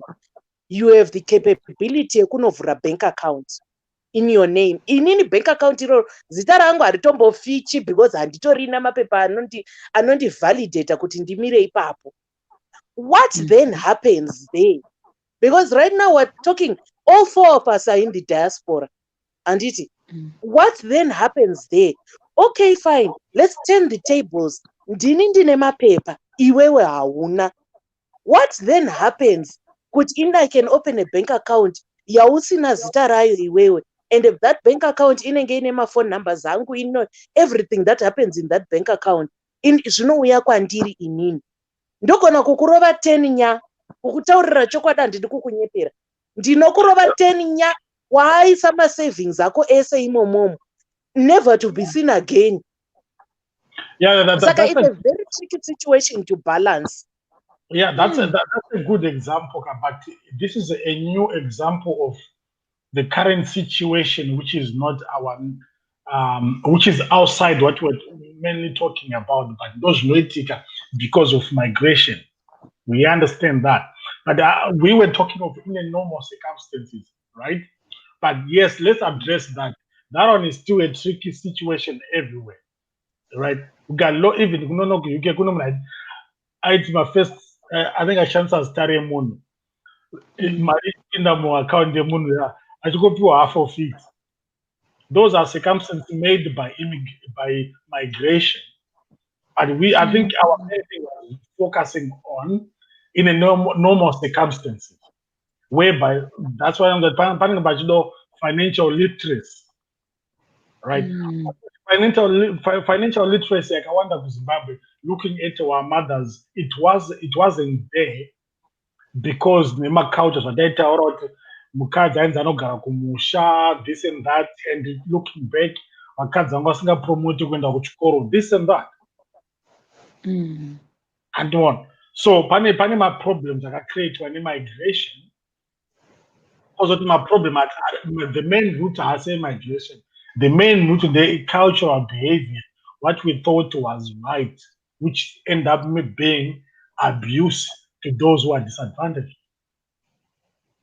So zvimwe zvacho half of it kuda kudini kudzidza zvanachitaura kuti iwe wakanzwa mukomana kwanzi ndoda kukuchengeta nowadays kana nomusikana unovhunduka because wakuziva kuti kuchengetwa kune mubayiro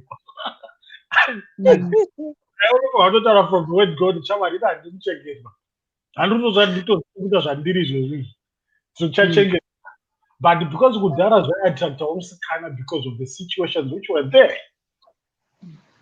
Now it doesn't. Then now zvacreata kuti musikana akakura ine surviving mode yamai vake zvakuraya relationship because she can't separate survival mode and dealing with a normal relationship. Same applies nemukomana anozati kurova mukadzi ndokucontrola mukadzi ndo zvaakaona zvichioda baba wake, and that's not love. But ipapa survival mode inini I think ndini ndatombotaura nyaya iyoyo pekutanga before ndadropa. I was raised by a single parent, by my mother, and she fought hard for us to be the women that we are today. And Saka, for me, that's what I grew up with in my eyes. Kuti, as a woman, you have to fight to be anywhere in life. You have to make sure if push comes to shove, for you to be where you are in life. Saka, for me to now say it's not love, no. But at the back of my mind, I always have that issue, Kuti, I have to survive. It's survival of the fittest for me. And once ndangotanga kuona to my errors twako tokuda kundicontrola or kuda kundishandisa or kuda kundidi, I take a step back. Because I'm not about that life. I'm about a life where a woman stands on her own 2 feet and she becomes a person on her own. Yeah. Manjenje jakadautaura manjenje. Ndimboti pane vanga vari kukomenta mucomment section vachitaura nyaya dzekuti munhu unoda kuwirirana. Guys, hapana munhu anombonosaina kana kunzi sisinda kudaika uchiudzwa kunzi ndichakutiza. Vana Chimuti Mashurugwa tiri kusangana nawo ka vaitotida vachitotudzwa kuti ndinokuturunurira mwedzi, vamwe vakatoti ndinonokurojera mundege chaimo. Hapana anomboya because dei pavaiuya vachitaura kuti aiwo after 5 years ndiri kukutsotaka, hapana aimbozviitwa. But munhu anotouya ari munhu ari right, uchitoti ini ndazomuwana wotofunga kuti kudai ngirozi Gabriel yakabva kudenga, wotofunga kuti dzashota ngirozi kudenga. Munhu anenge achiita yese chero muchiwirirana zvinengei, kana munhu angozopindawo nemweya waJezebel, kana munhu azongopindawo nemweya waDiabroska, anongokuita yese. Hapana kuti munowirirana. Because vese ava muri kuona tikavabvunza ka nanotokudzototi ine here aitota kunge achanwa nemvura yandageza chaiyo kudanana kwataiita. Patiko nezvitobvunza kuti koda mari yaraimbokiswa nderipi, anoti iri korarohwa nderipi, ndiro semudama iroro. Saka whether mawirirana kana kuita seka munhu can change anytime. Iye aimbori nice uya aikuti good night. Pane akauya akataura akati ndainzi baby happy family, akati ndainzi baby akazonzi makadini saambuya. Imagine wanga uchimbonzi baby I love you, I miss you, handisi kana kutomborara izvozvizvi ndakasunura na 12 midnight, mangwana umufonera munhu makadini zvenyu. Ko baby raindepi? Saka munhu hapana mboti kuwirirana kana kuita sei, matebhos anongomuka atena. Iwo waiudzwa kunzi handirare, kana usipo handirare, kana usipo handidye, unomuka wavharwa mari iyoyo. Saka hapana mboti mukuwirirana rudo, kana rudo moti vanorambana vanga vasingadanani here, taidanana kana hai kutopfuura ndofunga vana Adhamu ava. Circumstances change in life each and every day, and it's either zvinozoburitsa a true character of a person or zvinoburitsa the other side. Kana iye muridzi hatombofungidzira afanira kureacta like that because that's life. One, if you look at it, kuti ukada kutarisa, I've heard so many people of my age kuti vana mai vedu vanga vari faithful. Vanga vari faithful by circumstances. Yekuti vaiziva kuti vakaita chifambi panapa ndikarambwa zvapera. Saka they would tolerate any BS. Whereas like now, another kinds of diaspora vakadini. It's because my circumstances are changing. Vakuzvikwanisa kuzvichengeta hachamirire BS here. And more. Because what he was on mukadzi akanga ari bho. The moment akataka kuita kamari kake akuita chipembenene. Imari yaburitsa character yacho. Zvakagara zvirimo. Asi circumstances yakasati yaita kuti zvibude. Same applies. Nomurume akaita kamari akuita 5 my girlfriends, 5 wives. Is the same thing. Zvakagara zvirimo kuti bhurura vakakupiwa mari toitika 5 vakadzi. So that's life. We have to learn kuti sometimes circumstances make people change in a good way, in a bad way. The question is, you yourself, are you able to live with that change in that person or not? Nobody had decision, Papa. Makamuta manjenje makamuta.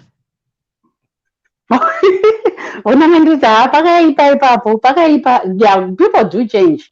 And kazhinji kacho senge waenda diaspora usually unonosvika after working so hard or after waitira munhu something matables akachinja and munhu akachinja, it hurts. And kazhinji kacho I don't know handichazivi kuti ndochiti culture here naye Mr. The Flow kana kuti ndoti ndo handizivi hangu. So kuti unenge uchingonzi ndo zvinoita dzimba, ndo zvavari varume kana ndo zvavari vakadzi ndo zvadzinoita dzimba shinga urimo. Izvozvo zvimwe zvacho ndo zvakutiita kuti tizongoita maBP asingachanzwisisiki nekuti vana mai vedu ivo pavaishingirira they have nowhere to go. Ende vaiti vakadzokera kwavabva kudzimba dzavo vainosvika vodzoserwa. Pane akatombotaura panapa aenda kumba kwavo akanosvika akanonzi ibva. I can't remember kuti ndiani, but panyaya yemaheart break pane akatombozvitaura kuti akatodzosere baba vakatoti kana ungagari pano dzokera. Mai nababa vakasvika pakunetsana ovha mwana. Saka izvozvo zvaiitirwa vabereki vedu tikada kutozvitarisa on this day and age ka hatichagariri hedu izvozvo. Handingaudziri kunzi ita so because ndinozoda kuti I can sustain myself and it comes back pakuti iwewe unei, because kana usina ka hauchagara uchidhindwa. Kwenzonge nyatozoti handina kwekuenda, baba vakati ndisadzoka apa, handina kwekuenda kunorodzwa ka 1 room kangu. Saka uchagara uri kufira izvozvo, uri kuabhuzwa. Tadzoka kuabhuse unogara uri kuabhuzwa because unenge usina kwekutizira, unenge usiri financially stable, unenge wajaira kutengerwa salt. Saka izvozvo ndo zvimwe zvezvinhu zvinoitika. Handichati hangu kukaucha kwedu because handizivi kaucha yacho kuti ikaucha here kana kuti ndo zvinoitika kwatiri sumadzimai. It was being practiced as a society yekuti you find kuti baba wako anonzwa kuti murume wako anokurova, but kuti vakuaccepte vaitya kutoseka kwedzi vari vakadzoswa uri kunzwa. Instead of kuconsider iwewe mwana wavo kuti unokwanisa kuraiwa, vari kufunga kuti society vanofadza raini takurepa manje. Saka takuti mwe like last statement toconclude tozoonana mangwana first. Okay. Ndopesana the flow. Okay, inini chandinongoda kungotaura kuti madzimaika ngatishandei, ngativei nepedu, ngatiiteika homework edu. Neimwe nyaya yekuti kana tikaona kuti tiri kurohwa ka ngatizivei kwekutizira. Kune mahelpline ariko aino hangu it's hard kuudza munhu anenge ari mazviri kuti buda, hatikudze kuti budai, but akanambwa nyatsozoti ndwako unogona kuzongofunga musi one. Kune mahelpline ariko, ngatisatyisidzirwa seidha vakadzi varume vacho tinongoabhusana zvakangodaro. Say no to abuse no matter what. Chero chinyatozoti handina pekunotangira, you can get help because hapana chinorwadza sekuabhuswa in this year 2020. Oti Carolina ariko, zvimwe zviriko, iwo bva watiomba macho uri kurohwa. Saka but pamberi nekushanda, pamberi nekuita kapocket money kako munhu. Okay guys, let me go. Thank you Manjenjenje. Good night. Okay, bye. Oh, See ya. Mati. Ndikati bye Chihera, bye Shema, bye Mr. The Flow. All right. Cheers. Chihelele taurai tinzwi. Yeah, I agree na Manjenjenje. And I think sometimes the cause of abuse in relationship, especially in marriages, is because of financial disputes. Sometimes kungovawo mukadzi akazvimiririra. A man doesn't have the power. Kana kuti rinoita richiderera simba rekuti akuabuse. I'm not saying kuti women who are working are not abused. They are abused. But to a certain extent, a man grows respect for you as a woman. Kana uchizvimiririra wegawo, uchitawo mari dzako, uchionekawo kuti uri kuitei pamba. Kwete kubva wakumbira zvese kusvika wakumbira nemasanitary way. It doesn't hazvikupi chiremerera semunhu. So I think as women, you should learn to stand up for yourself, work for yourself, make sure kuti wega, even if push comes to shove, vabereki vakanokudzinga, I can always go and rent for myself. You know what? I would rather isusu sevabereki wofutika tisa accept abuse iri kuitwa kuvana vedu kuma marriages avo just because raini richazoti chii. Would you rather raini iroro rigozouya richiunganira funeral yemwana wako aabuswa nemurume kana kuti nemukadzi? Would you rather kuti vanhu vazounganira nhamo kana kuti vangosekawo zvichipfuura zvichienda kuti akadzoswa kumurume? Mariten soldier takawandisa. It's nothing amazing. It's nothing chinyowani. You're not the first and you're not going to be the last. Don't stand for abuse in a relationship just because uri kutya kuti wani vabereki vangu vachati chii, vemuraini vachati chii, or whatever. That one doesn't work. Totally. It doesn't work. And I think like what Manjenjenje said, when you yourself ukanyatsorohwa zvemhando rokwati zvekuti wega unobvumaka unopabuda wega usina kutumwa neumwe munhu. We can speak as much as we want, but kana munhu asati azvirealize kuti I'm in a toxic relationship, haabudimo. Saka as a woman, stand for yourself. Even if my father goes and throws me out of his house and says, go back to your husband, I can still have option B, I'll go and look for somewhere else to stay by myself. Because as a woman, I'm working. Ndiri ndega chero chiri kutinogara mumukuku, it's fine. Ndinonoita izvozvo izvo, it's fine. Saka inini, that's my last word for today. Thank you. Thank you. Thank you. Thank you. Right. Good night. Good night, guys. Night. Okay. Mr. The Flow taurai tinzwi. All right. In me, I'll start from the point of view as a man trying to teach a daughter. Let's try as much as we can as fathers to teach our daughters to be self-sufficient, right? And also, isusu ngatingaregedze vana kuti ndakungomsenda kuuniversity ane mari yeschool fees nepocket money yemwedzi chete. Saka imwe the rest achaona kupi watocreate a situation iri vulnerable for mwana wako. So we should think of all those things. Dzidza mwana wako kuti mukomana hafaniri kutora responsibility yako, and dzidza mwana wako musikana kuti should have an access kwauri as a father. Otaurawo whether it's a girl thing, but as long as you feel comfortable kutaura newe as a father, zvinoita kuti azive life from the other side. Then also kana une mwana womukomana, then teach your son to respect women, kuti muri equally capable. Then it starts from, it's not something zvinoitika over a day, but tikatanga kudzidzisa this small generation zvichienda, some of the things zvinochinja over time. I think ndapedza zvangu. Wow, thank you, Mr. Floa. Mama Rova, thank you very much.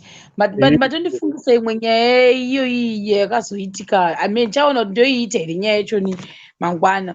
But yava iri like an entanglement. Yakasita kuti azinge akumwa manororoni kare pepepe vane manororoni. Then because of a guy, yet ndiye anga aita first wife, but vamwe nangu asingamude murume ndobva asvika mubva atanga kuwana bhebhi raishanda riri mupurisa. Bhebhi iri mbva razviroora. Bhebhi rakanipa face kuti mari iyi. Maona manje. I'm telling you the truth. Bhebhi rakati what iwo uri kuti hausi kuda kubvaka. Manje pakaona kuti kune bhebhi riri kushanda rine mari. Mazaya mari macivil servants mari zvaka zviri bho. Because I remember ndandiri kuprimary.